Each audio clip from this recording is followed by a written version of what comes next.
Notre voyage se poursuit ici à Jérusalem, à la recherche de l'Arche d'Alliance. Et si l'objet le plus sacré de l'histoire de l'humanité n'avait jamais vraiment été perdu depuis des millénaires, l'Arche d'Alliance est enfouie dans le silence dissimulé, derrière des légendes, gardée par des secrets et rejetée par les sceptiques. Des empires se sont élevés et se sont effondrés à sa poursuite. Des explorateurs ont disparu en la cherchant. Et des civilisations entières ont bâti leur foi sur son pouvoir sans jamais l'avoir vue. Mais aujourd'hui, en 2026, tout a changé. Car une équipe de chercheurs, utilisant une technologie bien plus avancée que tout ce qui a été vu jusqu'ici, affirme non seulement avoir trouvé l'arche, mais aussi l'avoir ouverte. Avant de vous révéler ce qu'ils ont découvert à l'intérieur, abonnez-vous et likez, car ce que vous allez entendre est quelque chose que de nombreuses institutions préféreraient garder enfoui. En avril 2026, une annonce stupéfiante a émergé des profondeurs de la Jérusalem antique. Grâce à des systèmes d'imagerie de pointe et à des outils de sondage géologique profond, des scientifiques ont commencé à mettre au jour des structures jusqu'alors inconnues. Des structures qui correspondaient étrangement bien à des récits antiques longtemps considérés comme des légendes. Parallèlement, de nouvelles fouilles à Tel Shiloh et Kiryat Jearim ont révélé des motifs des mouvements et des chambres cachées suggérant que le voyage de l'arche aurait été soigneusement dissimulé et non perdu. Lorsque ces découvertes ont été reliées, une conclusion troublante s'est imposée. L'arche n'avait jamais disparu. Elle attendait. Ce qui a été découvert à l'intérieur ne se contente pas de remettre en question l'histoire. Cela menace de bouleverser tout ce que nous pensions savoir sur la foi, le pouvoir et les forces invisibles qui ont façonné notre monde. Et une fois qu'on l'a entendu, on ne peut plus l'oublier. Qu'était l'Arche d'Alliance? Dans toute l'histoire des religions, peu de choses rivalisent avec le mystère qui entoure l'Arche d'Alliance. Elle servait de signe tangible de la présence de Dieu parmi son peuple et incarnait sa promesse. Conservée dans le lieu le plus saint du Temple de Jérusalem, elle jouait un rôle essentiel dans leur culte et leurs rituels. Construite par Betzalel, l'architecte en chef. L'arche était un coffre en bois recouvert d'or contenant les tables de la loi. Elle était conçue pour résister aux conditions extrêmes du désert. Ses dimensions, environ 111 cm de long, 67 cm de large et 67 cm de haut, étaient précises et étudiées. L'intérieur et l'extérieur étaient recouverts d'or pur, symbolisant la gloire et la sainteté de Dieu. Le couvercle de l'arche, appelé propitiatoire, abritait 2 chérubins d'or, représentant le trône céleste de Dieu. C'est là que Dieu s'adressa à Moïse pour donner des instructions aux Israélites. Le propitiatoire était également l'endroit où le grand prêtre accomplissait l'expiation des péchés du peuple. À l'intérieur de l'arche se trouvaient les tables de la loi, un pot de manne contenant la nourriture miraculeuse fournie dans le désert et le bâton d'Aaron, dont le bourgeonnement symbolisait sa nomination comme grand prêtre. Ces objets rappelaient aux Israélites la fidélité et les miracles de Dieu. En raison de son caractère sacré, seuls les prêtres lévites désignés pouvaient manipuler ou approcher l'arche, abritée dans le tabernacle. Une tente spécialement construite selon les instructions précises de Dieu. L'arche se trouvait dans le Saint des Saints, une chambre située à l'intérieur du tabernacle. Elle n'était accessible qu'une fois par an, lors du jour des expiations, où le grand prêtre accomplissait un rituel impliquant du sang sur le propitiatoire placé au-dessus de l'arche, symbolisant la réconciliation entre Dieu et le peuple. La sainteté de l'arche impliquait de graves conséquences en cas de mauvaise manipulation. Uza, en tentant de stabiliser l'arche sur un chariot, y perdit de la vie. De même, les Philistins subirent de terribles conséquences et furent frappés de maladies jusqu'à ce qu'ils remettent l'arche à sa place légitime. L'arche, avec son couvercle orné de chérubins appelé propitiatoire, symbolisait le pardon et la communication divine. Elle jouait un rôle crucial dans les rituels religieux, soulignant l'importance de l'expiation des péchés. Dans la Bible hébraïque, la dernière mention de l'arche se trouve dans 2 Chroniques 35:3, relatant les efforts du roi Josias pour la restauration du temple. Au-delà de ce point, son sort devient un mystère donnant lieu à diverses théories sur sa destinée. Les théories de la disparition. Qu'est-ce qui a causé la mystérieuse disparition de l'arche? Et où les scientifiques l'ont-ils finalement retrouvé? Il existe de nombreuses théories et nous les examinerons une à une. La théorie de la destruction babylonienne. Une croyance répandue suggère que l'arche a été détruite lorsque les Babyloniens ont conquis Jérusalem en 586 avant notre ère. Les récits historiques mentionnent le pillage des trésors du temple par les Babyloniens, ce qui a conduit beaucoup à supposer qu'ils auraient pu détruire ou confisquer l'arche. Cependant, et c'est un point crucial, l'arche n'est pas mentionnée parmi les objets emportés par les Babyloniens dans plusieurs passages bibliques, ce qui remet sérieusement en question cette théorie. L'hypothèse éthiopienne. Une autre idée intrigante suggère que l'arche aurait été transportée en Éthiopie par Ménélik, fils du roi Salomon et de la reine de Saba. L'histoire et le folklore éthiopien contiennent des récits affirmant que Ménélik aurait secrètement transporté l'arche de Jérusalem à un temple d'Aksum où elle aurait été gardée par des moines. On pense que l'arche se trouve aujourd'hui dans l'église Sainte-Marie de Sion à Aksum, en Éthiopie. Ces textes éthiopiens comme le Kebra-Nagast relatent le voyage de Ménélik et affirment que l'arche demeure sous la protection d'une lignée de prêtres au sein de l'Église. Les coutumes éthiopiennes, telles que l'exposition de répliques de l'arche pendant Timkat, fête importante de l'Église orthodoxe éthiopienne et la présence historique de communautés juives comme les Beta Israël, suggèrent un lien ancien entre l'Éthiopie et le récit de l'arche. Certains souverains éthiopiens ont même revendiqué une descendance de Salomon et de la reine de Saba, utilisant ce lien pour légitimer leur règne.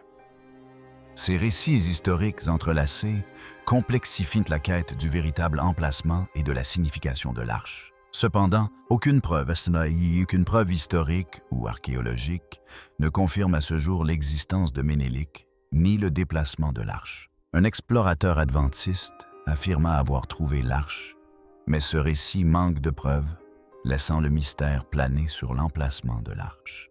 La théorie du mont du Temple. Une tradition juive fascinante propose que le roi Josias ait pressenti la chute de Jérusalem et ait dissimulé l'arche et des objets sacrés sous le mont du Temple, scellés par une pierre gravée à l'intention du Messie attendu. Certains passages bibliques semblent corroborer ce récit, suggérant que l'arche est restée à l'intérieur du temple lors de sa destruction.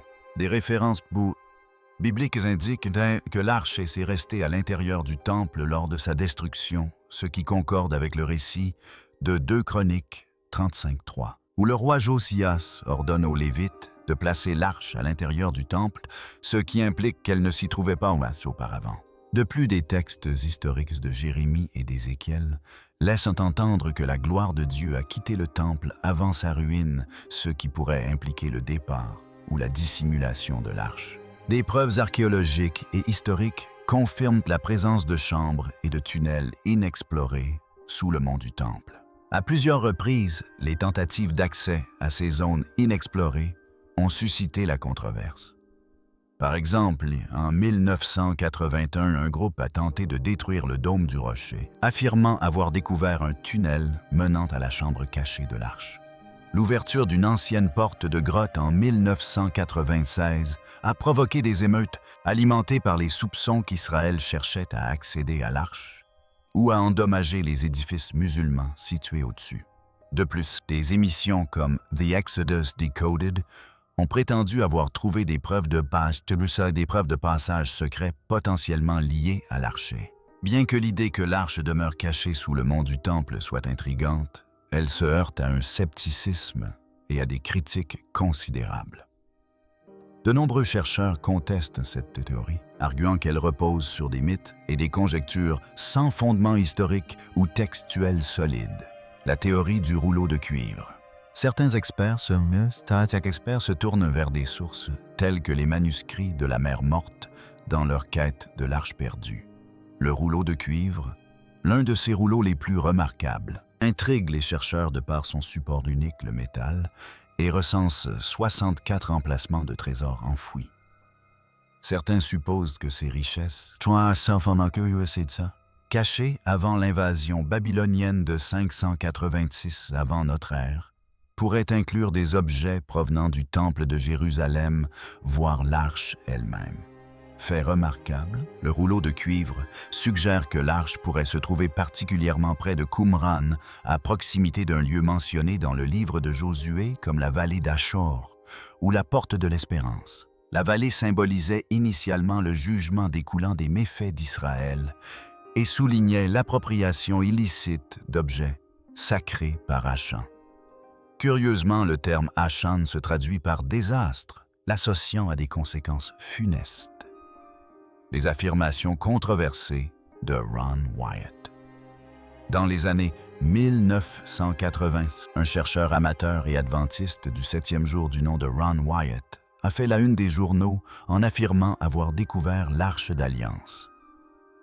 Son récit, aussi captivant que controversé, a été dévoilé le 6 janvier 1982 lorsqu'il a prétendu avoir trouvé l'Arche et les 10 commandements enfouis sous les ruines antiques de Jérusalem. Selon Wyatt, l'Arche reposait précisément à l'endroit où Jésus de Nazareth fut crucifié, un lieu qu'il croyait prédit dans la Bible.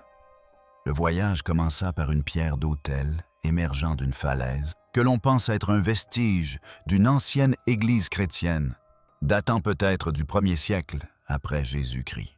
Pour Wyatt, cette pierre servait de repère, signalant l'importance du site. Des fouilles plus poussées révélèrent qu'il y avait 4 trous dans la pierre, probablement les emplacements où les Romains plaçaient les croix de bois pour les crucifixions, dont celle de Jésus. Wyatt affirmait que l'un de ces trous légèrement plus haut marquait l'emplacement du larron crucifié aux côtés de Jésus. Au cœur des affirmations de Wyatt se trouvait une pierre taillée à angle droit, servant de bouchon dans une ouverture en forme de croix. Le retrait de cette pierre révéla une fissure dans la roche que Wyatt associa aux références bibliques à des rochers. Des rochers déchirés par le chagrin. S'enfonçant plus profondément dans un réseau de grottes anciennes, Wyatt affirme avoir découvert l'Arche d'Alliance dans l'une d'elles. Dans une interview accordée à Anchorstone International en 1999, Wyatt relata une observation étrange d'une substance sombre séchée dans une fissure au-dessus de l'arche. Il relia cette substance au geste du centurion perçant le flanc du Christ, suggérant que du sang et de l'eau auraient pu couler sur le propitiatoire de l'arche. Il compara cela à la sanctification par Moïse de la promesse faite aux Israélites avec le sang et l'eau sur les 10 commandements. Wyatt affirmait posséder des preuves photographiques de ces découvertes, mais prétendait qu'une intervention divine empêchait leur divulgation. Il aurait rencontré des êtres angéliques lors d'une visite ultérieure, indiquant que le monde n'était pas prêt à être témoin de ces découvertes. Il prétendait également que l'analyse du sang prélevé dans la fissure mentionnée ci-dessus avait révélé la présence de sang humain avec seulement 24 chromosomes, 23 d'origine maternelle et un seul chromosome Y. Selon le récit de Wyatt, il s'agissait de la preuve d'une naissance miraculeuse sans père humain, établissant un lien direct entre ce sang et Jésus de Nazareth.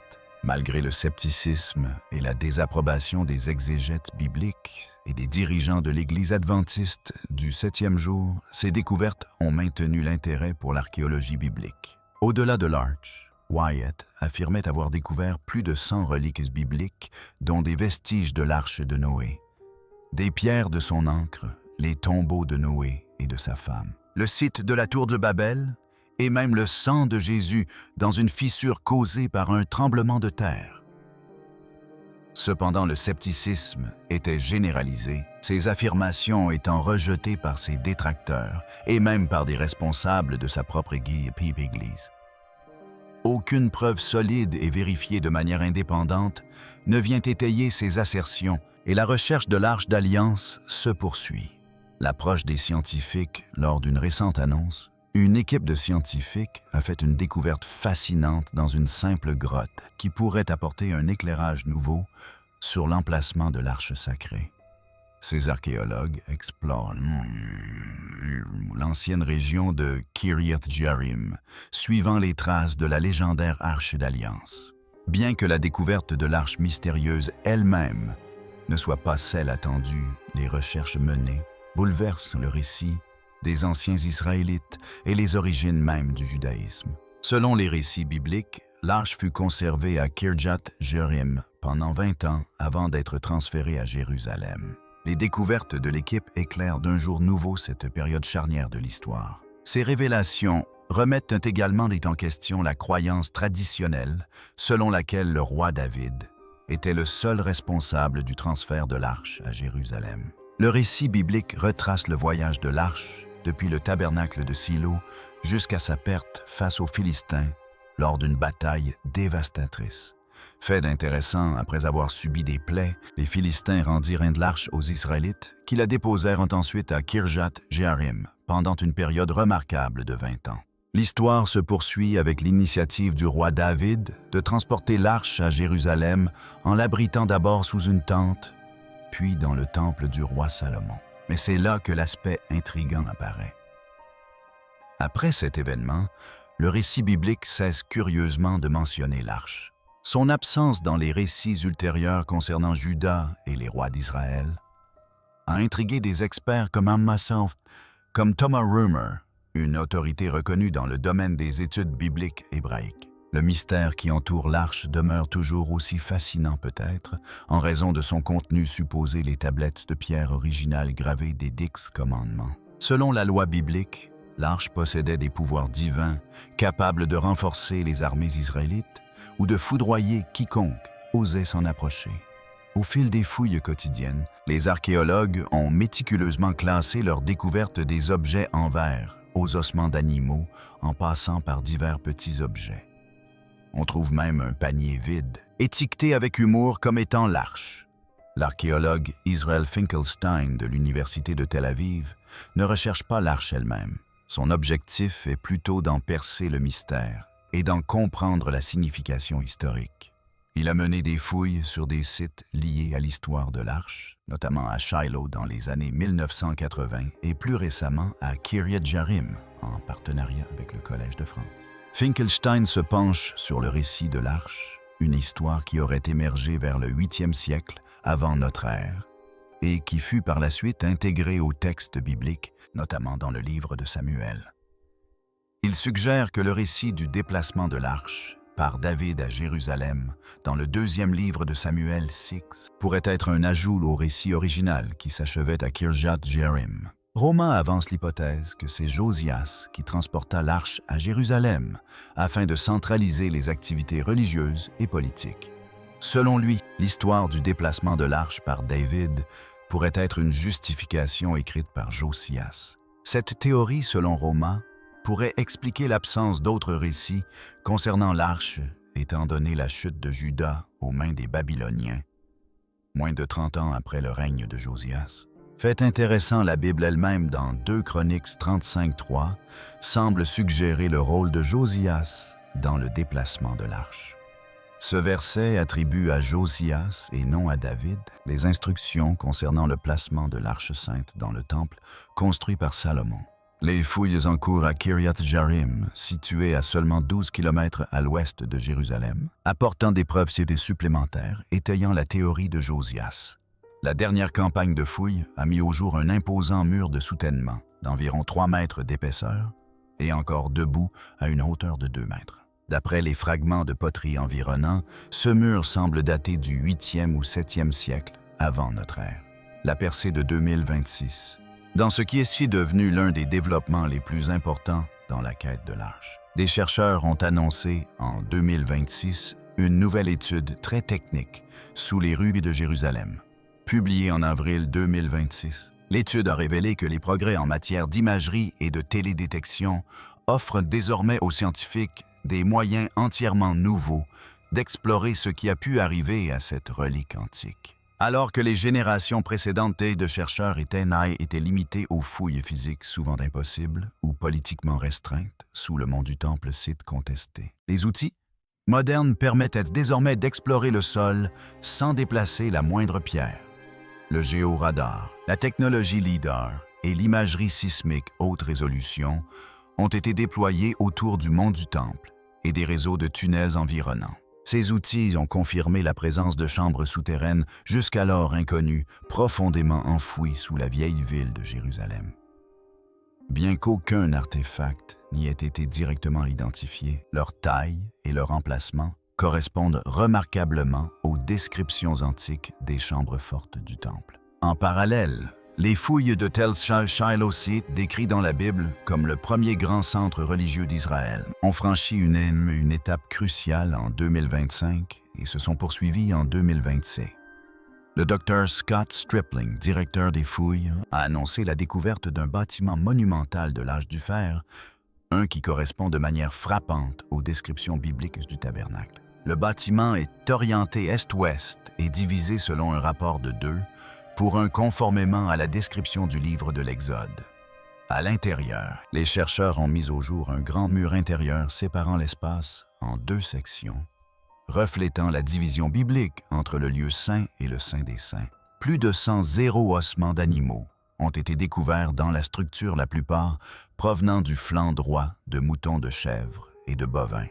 Selon le Lévitique Sept 32-34, le flanc droit des animaux sacrificiels était spécifiquement réservé aux offrandes sacerdotales.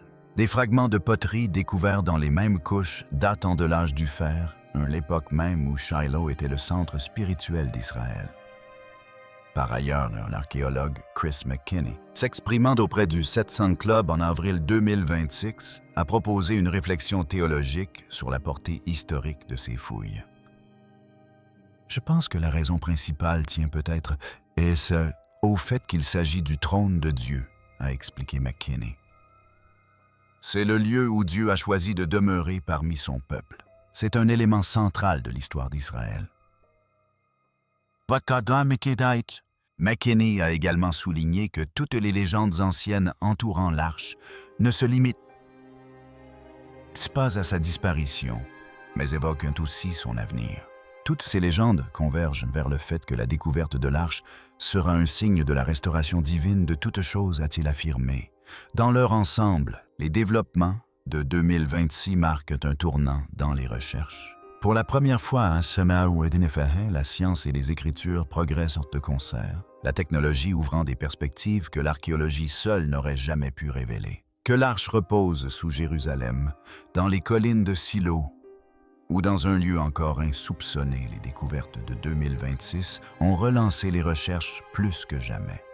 En conclusion, si la position des scientifiques semble plus logique, la religion par nature plus spirituelle suscitait des réactions contrastées face aux différentes interprétations de l'emplacement de l'Arche d'Alliance. Tandis que les personnes les plus spirituelles tendent à adhérer à des récits, comme les révélations de Ron Wyatt, critiques et scientifiques poursuivent leurs recherches, cherchant à percer le mystère de l'histoire et du contenu de l'Arche sacrée.